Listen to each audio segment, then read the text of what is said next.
Hoje a gente vai mergulhar numa ideia que, olha, vira a nossa cabeça do avesso: a antifragilidade. É um conceito do pensador Nassim Nicholas Taleb, que desafia a gente a repensar tudo, sabe? Desde resiliência até o que é sucesso. E vai muito, mas muito além de ser simplesmente forte. Para começar, uma pergunta que parece bem simples, né? Se algo é frágil, tipo uma taça de cristal que cai e se estilhaça, qual seria o oposto exato disso? A resposta que vem na cabeça da maioria das pessoas é robusto ou resistente. Mas, e se eu te disser que essa resposta está incompleta?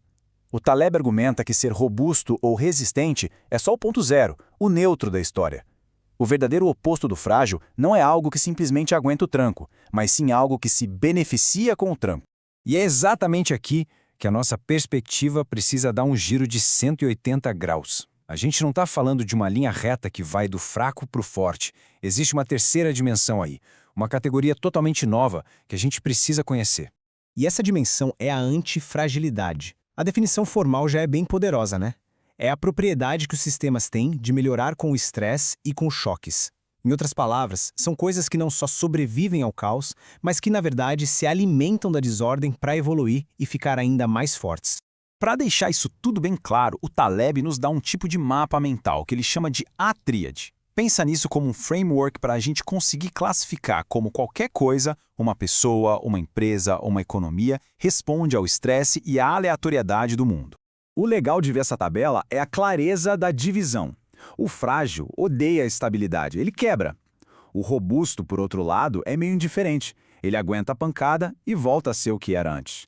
Mas o antifrágil ama a instabilidade. Ele usa a energia do caos como se fosse combustível para crescer. Vamos usar as metáforas do livro, que são simplesmente geniais. O frágil é como a espada de Damocles. Sabe aquela que fica pendurada por um único fio de cabelo em cima de um trono? Ela vive sob a ameaça constante de um choque repentino que pode destruir tudo de uma só vez. Já o robusto, ele é como a fênix. A fênix pode queimar, pode passar pela destruição mais completa, mas ela sempre renasce das cinzas, voltando a ser exatamente a mesma de antes.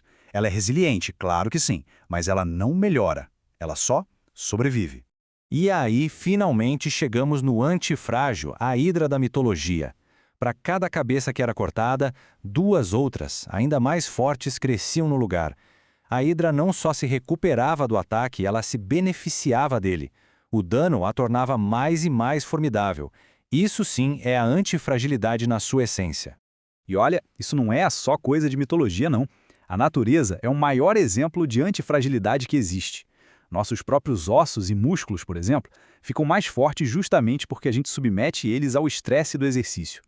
O estresse não é o inimigo, ele é o sinal para o corpo se adaptar e superar. Então o ponto central é este aqui. A meta não é construir muros para se isolar da incerteza do mundo. É desenvolver a capacidade de dançar com essa incerteza, de prosperar no mundo que é, por natureza, imprevisível e caótico. Agora que o conceito está mais claro, vem a pergunta: tá, mas por que isso é tão importante hoje? E é aqui que o Taleb aponta a crítica mais afiada dele. Ele argumenta que a modernidade, com essa busca obsessiva por conforto e segurança, acabou nos colocando numa armadilha bem perigosa de fragilidade. A tese central é que a nossa sociedade tenta a todo custo eliminar os solavancos, suprimir a aleatoriedade, prever absolutamente tudo. A gente busca um controle que, segundo ele, não só é uma ilusão, como também nos torna extremamente vulneráveis. E as consequências disso a gente vê por toda parte. A gente cria sistemas que parecem super estáveis, como a economia global antes de 2008, que estão calminhos na superfície, mas que escondem um risco sistêmico gigante. A gente cai na intervenção ingênua, tipo pais que superprotegem os filhos e impedem que eles desenvolvam a própria resiliência. A gente confia cegamente em previsões que inevitavelmente vão falhar. E o mais perigoso de tudo, a gente remove aqueles pequenos estresses do dia a dia que são necessários para construir força, sabe? É como um sistema imunológico que precisa encontrar germes para se fortalecer. Sem isso, a gente fica fraco diante dos desafios reais. O paradoxo é bem cruel. Ao tentar apagar todos os pequenos incêndios na floresta, a gente permite que o mato seco se acumule por anos. E aí, quando o fogo finalmente vem, ele não é mais um foguinho controlável, mas uma catástrofe que destrói a floresta inteira.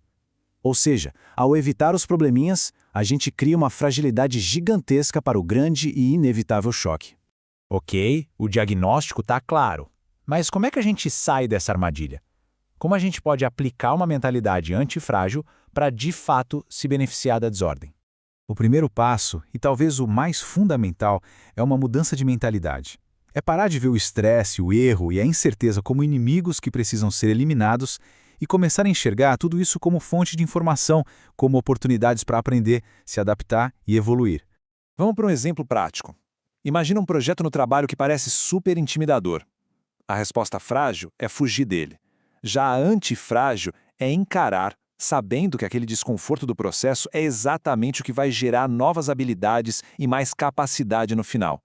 É o mesmo princípio dos investimentos. Em vez de tentar adivinhar qual ação vai ser a vencedora, o antifrágil diversifica, faz pequenas apostas, com potencial de ganho explosivo e se protege do risco da ruína total.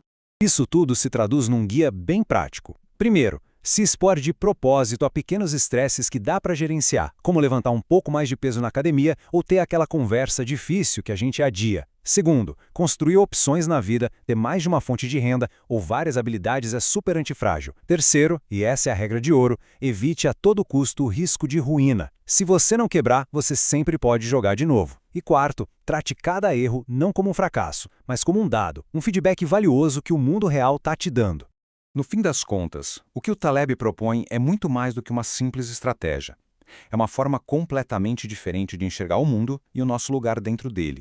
E essa é a conclusão fundamental. Tentar prever o futuro é um jogo para tolos. A verdadeira sabedoria está em construir carreiras, empresas e vidas que sejam tão robustas, ou melhor ainda, tão antifrágeis, que não precisem de uma previsão correta para prosperar no meio da incerteza.